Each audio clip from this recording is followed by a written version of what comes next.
Friday, ganito talaga katanghali ang aking gising dahil yung pasok ko ay 8:15. So ngayon ay maglo-long coat tayo dahil nga kahit spring na ay sobrang lamig pa rin. So ngayon ay medyo maulan daw mamayang hapon, kaya ito na lang yung suot natin baka sakaling umulan. So meron tayong hood pag-uwi mamaya. So ito na nga pagdating natin sa trabaho as usual, magpapalit tayo ng ating costume.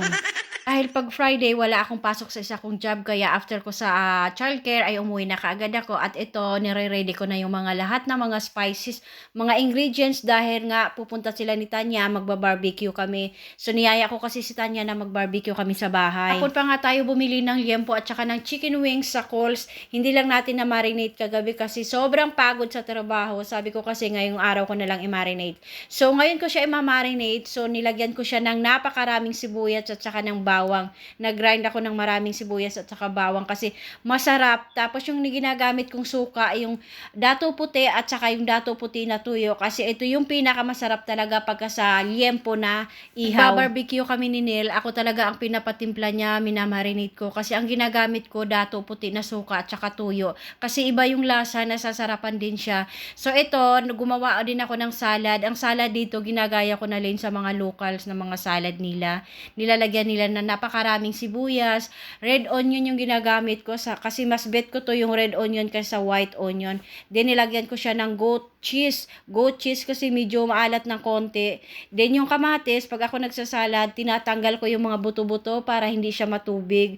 Then nilagyan ko siya ng cucumber at saka ng salt and pepper lang ang nilagay ko. Then konting olive oil, yun lang. Kasi ayoko ng masos na salad. Before mag 3 o'clock nga ng hapon ay dumating na si Gada, Tanya at saka yung isang anak ni Tanya.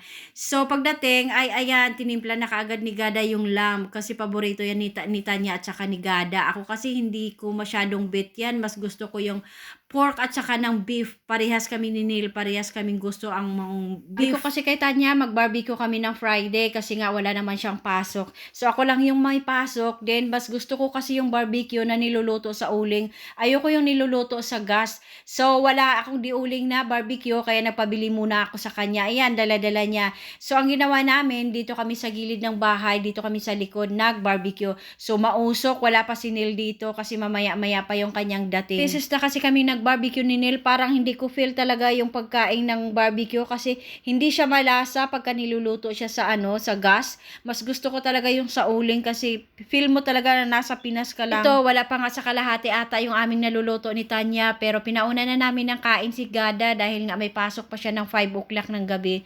So ayan, habang kumakain siya sa labas, giniginaw siya. Sabi ko kasi papasok na lang kami mamaya pag medyo malamig na. Hindi talaga tong kasama si Tanya kasi alam nyo, proactive talaga to. Wala siyang kapaguran, parang superwoman nga talaga tong niya yung role niya sa buhay. So matagal pa nga namin to napaapoy yung aming uling kasi medyo malakas yung hangin sa likod ng bahay.